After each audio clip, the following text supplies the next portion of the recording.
좋은 아침입니다. 오늘은 5월 15일 금요일입니다. 즐겁고 감사한 하루 되시기 바랍니다. 오늘 우리는 창세기 42장의 말씀으로 들어갑니다. 흉년이 올 것을 몰라서 대비하지 못했던 가나안 땅에 70명이 넘는 야곱 가족들, 대가족이죠. 그들에게도 양식이 다 떨어졌습니다. 이집트 땅에 곡식이 많다는 소문을 들은 야곱은요, 아들들에게 양식을 사오게 했습니다.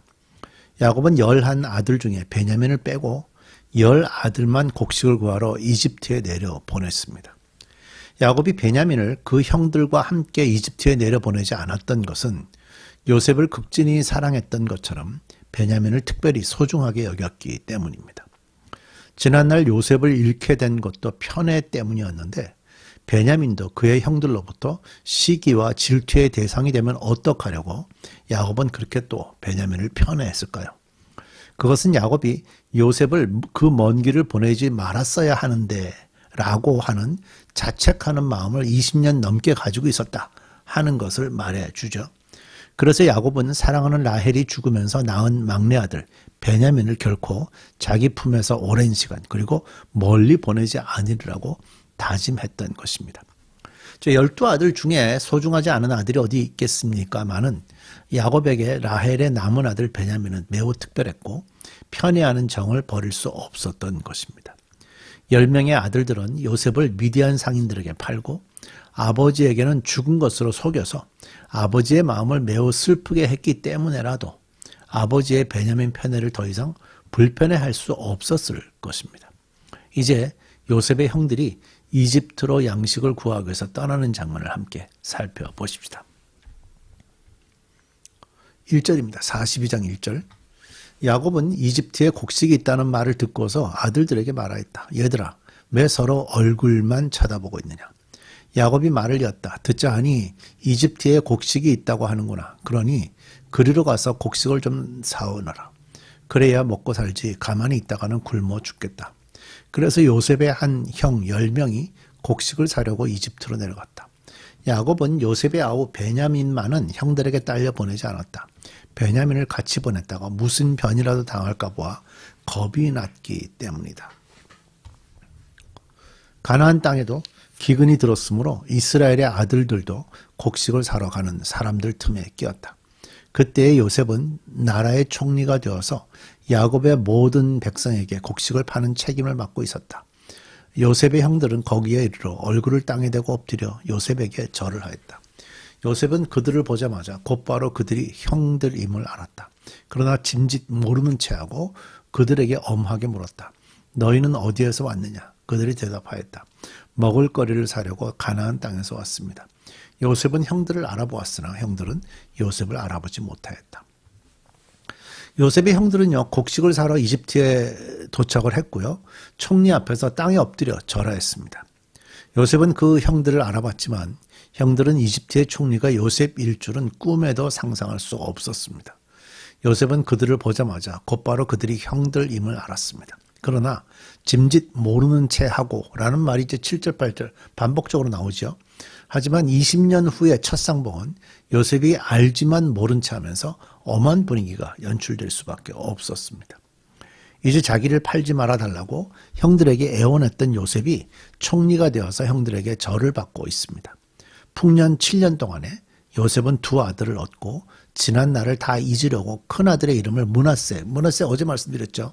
하나님이 내게 내 모든 고난과 내 아버지의 온 지비를 잊어버리게 하셨다라는 의미의 이름이었는데 큰아들의 이름을 므낫세라고 지었지만 자기 앞에 절하고 있는 형들을 보는 순간 요셉은 자기가 꾼 꿈을 생각하지 않을 수 없었습니다. 그러나 지금 바로 형들에게 자기를 밝힐 수는 없었죠.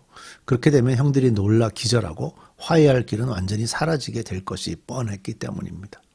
그것을 잘 아는 요셉은 형들의 마음이 옛날 자기를 팔 때와 달라졌는지를 확인해 보고 싶었습니다.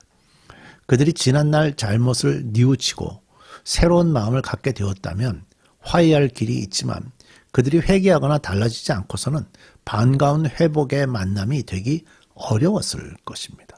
그래서 요셉은 형제 간의 정을 누르고 형들을 시험해 보기로 마음먹었습니다.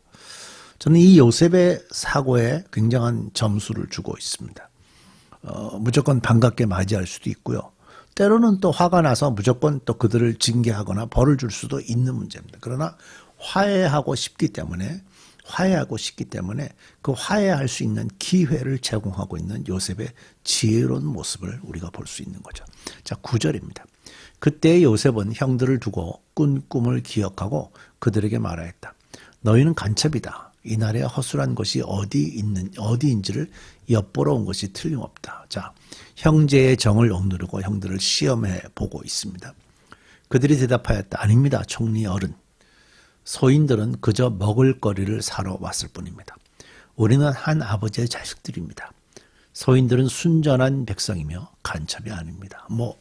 가진 방법으로 자신들이 누구인지, 자신들은 절대로 그런 사람들이 아니다라는 것을 강조할 수밖에 없는 상황이죠. 그는 말하였다. 아니다. 너희는 이 나라의 허술한 것이 어디인지를 엿보러 왔다. 요셉은 계속해서 지금 지적을 하면서 그들과 화해할 수 있는 기회들을 만들기 위해서 험한 분위기를 좀 연출해 가고 있습니다. 그들이 대답하였다. 소인들은 형제들입니다. 모두 12입니다. 가나안 땅에 사는 한 아버지의 아들들입니다. 막내는 소인들의 아버지와 함께 있고 또 하나는 잃었습니다. 자, 이제 여기서 이 표현을 보면 일단 요셉까지 12이라는 것을 인정하고 있고요. 요셉을 잃어버렸다고 얘기하지만 팔아먹었다고 얘기할 수는 없죠. 그러면서 한 가족임을 지금 확인해 주고 있죠. 요셉이 그들에게 말하였다. 내 말이 틀림없다. 너희는 간첩이다. 그러나 너희가 진실을 증명할 길은 여기 있다. 바로께서 살아계심을 두고 맹세한다. 너희가 막내 아우를 이리로 데려오지 않으면 너희는 여기에서 한 발짝도 벗어나지 못한다. 너희 가운데서 한 사람을 보내어 너희 집에 남아있는 아우를 이리로 데려오게 하고 나머지는 감옥에 가두어 두겠다. 나는 이렇게 하여 너희가 한 말이 사실인지를 시험해 보겠다. 바로께서 살아계심을 두고 맹세한다. 너희가 그렇게 하지 못하면 너희는 간첩이라는 누명을 벗지 못할 것이다.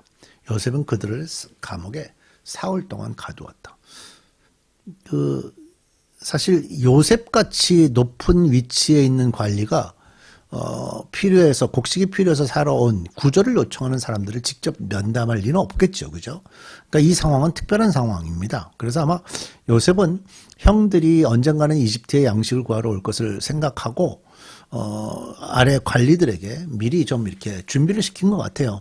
그들을 식별하는 방법 이런 것들을 얘기해 뒀겠죠. 왜냐하면 이집트 사람들이 갖고 있는 태도와 또 가나안 사람들이 갖고 있는 태도가 좀 많이 다르기 때문이죠. 요셉이 처음 형들을 만났을 때 꿈이 이루어진 것이라고 생각했을까요? 왜 꿈은 이제 그 곡식단이 절하는 장면, 그 다음에 해와 달과 별들이 절하는 장면이었잖아요. 그러니까 실제적으로 그것 때문에 이제 요셉이 팔려오는 근거가 됐는데 요셉이 그 꿈이 이루어진 것을 깨달을 수 있었을까? 형들은 요셉이 중년이 되면서 외모도 달라졌고요. 이집트인의 옷을 입고 있잖아요, 요셉은 지금. 게다가 그런 높은 지위에 있으리라고는 꿈에도 생각하지 않았기 때문에 알아볼 수 없죠. 그리고 원래 그 밑에 있는 사람들은 우에 있는 사람을 볼 수도 없어요. 그러니까 당연히 이제 누군지 알 수가 없었죠. 형들을 앞에 놓고 시험을 하고 있는 요셉을 보면서 냉정하다고 말하는 사람들도 있습니다. 그렇지만 요셉으로서는 형들에게 근본적인 변화가 있는지 알아볼 필요가 있었죠. 저는 이 부분이 상당히 지혜로운 부분이라고 생각합니다. 그러려면 냉정하게 몰아붙이는 수밖에 없었습니다. 요셉은 아마 야곱과 베냐민을 어서 만나고 싶은 충동을 억제하기가 매우 어려웠을 겁니다. 아마 이제 분명히 이제는 그래야 전 가족이 다 내려오는 거니까 그래서 의도적으로 지금 이런 머리를 쓰고 있는 거죠. 형들의 마음을 다 확인해 보기 전까지 요셉은 자기를 밝히지 않기로 마음먹었습니다.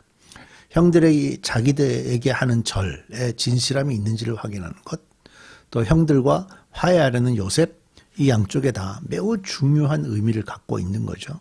그래서 의도적으로 험한 분위기를 연출했고요. 그 험한 분위기를 통해서 아버지 야곱과 베냐민을 만날 수 있는 기회들을 제공했고요. 또 그런 마음을 그대로 요구를 해야 이들이 감옥에 있을 때도 그런 생각을 가지고 조심스럽게 행동하고 있을 수 있기 때문이겠죠. 로마서 5장을 보면요. 이런 말씀이 있습니다. 우리는 환난 가운데서 자랑을 합니다. 우리가 환난은 인내를 낳고 인내는 품격을 낳고 품격은 희망을 낳는 줄을 알고 있기 때문입니다. 어떤 사람들은요, 하나님의 백성으로 살면서 처음 하나님의 자녀가 될 때부터 예수 믿은 지 20년이 지났는데 똑같은 사람들이 많습니다. 똑같은 사람이 많아요. 그러나 로마서에서 말씀하는 건 뭐죠? 환난은 인내를 낳고 인내는 품격을 낳고 품격은 희망을 낳는다라고 말씀하잖아요. 그러니까 성숙해지는 것에 대한 말씀을 하고 있어요. 만약에 정말 처음 예수를 믿었을 때와 신앙생활을 한 지 30년이 됐는데도 동일한 모습을 갖고 있다면 그 사람이 정말 제대로 된 복음을 받았을까요? 저는 이 부분이 염려스럽습니다. 좀 더 나은 그리스도인으로 성장해 가는 것을 하나님은 기대하십니다. 우리 기도하겠습니다. 하나님, 오늘도 우리가 이 요셉의 말씀들을 보면서 하나님께서 그 형들이 얼마나 변화시켰는가를 요셉을 통해서 확인해가는 과정을 보게 됩니다.